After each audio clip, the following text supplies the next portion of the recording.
Isa ulit Epectus. Ang dumating from overseas. Himala at ang bilis ng ng delivery. Overseas pa to, halos nauna pa dun sa mga local na na-order dito sa atin.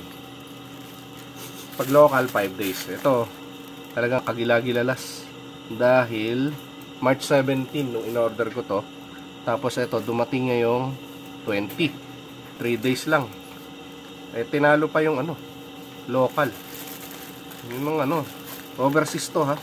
Samantalang yung mga local dito, grabe, 7 araw, kulang na lang gawing 1 buwan. So ito yung version 2 nung binili kong smart Bluetooth Wi-Fi relay switch module. Switch 4 gang naman, hanggang 4 na ilaw yung pwedeng i-on ito. O kaya kahit anong gusto nyong i-on, na 220 or 12 volts, 10 amperes itong bawat relay na to, relay switch.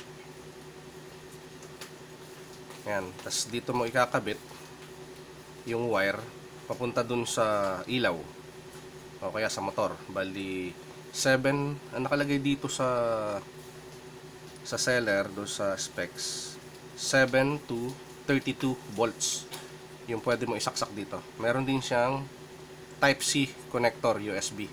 Tas dito yung Type-C, dito naman yung 7 to 30 volts. Nakasulat naman yata yun. Ayun. Okay, ayun, 7 to 32 volts. AC/DC. So kahit magkapalit yung mo dito, yung polarity, okay lang kasi rectified naman siya dito. Meron siyang ayan, bridge type diode at saka yung capacitor. Nakalagay sa capacitor 35 volts, so legit. So try na natin sa USB. Utusan din to. Ito ikakabit ko rin do sa maliit kong solar setup para sa ilaw sa paligid ng bahay at saka do sa garahe. So na-pair ko na siya, na-connect ko na siya sa internet. Then uutusan mo na lang siya.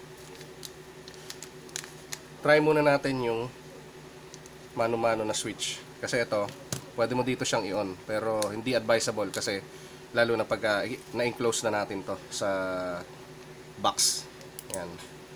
Ito yung switch 1, relay 1, 2, 3, 4. Yan.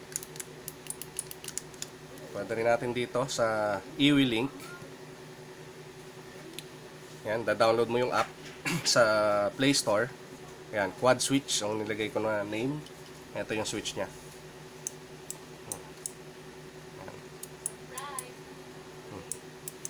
Maganda, responsive siya. Ito, pinangalanan ko na rin siya.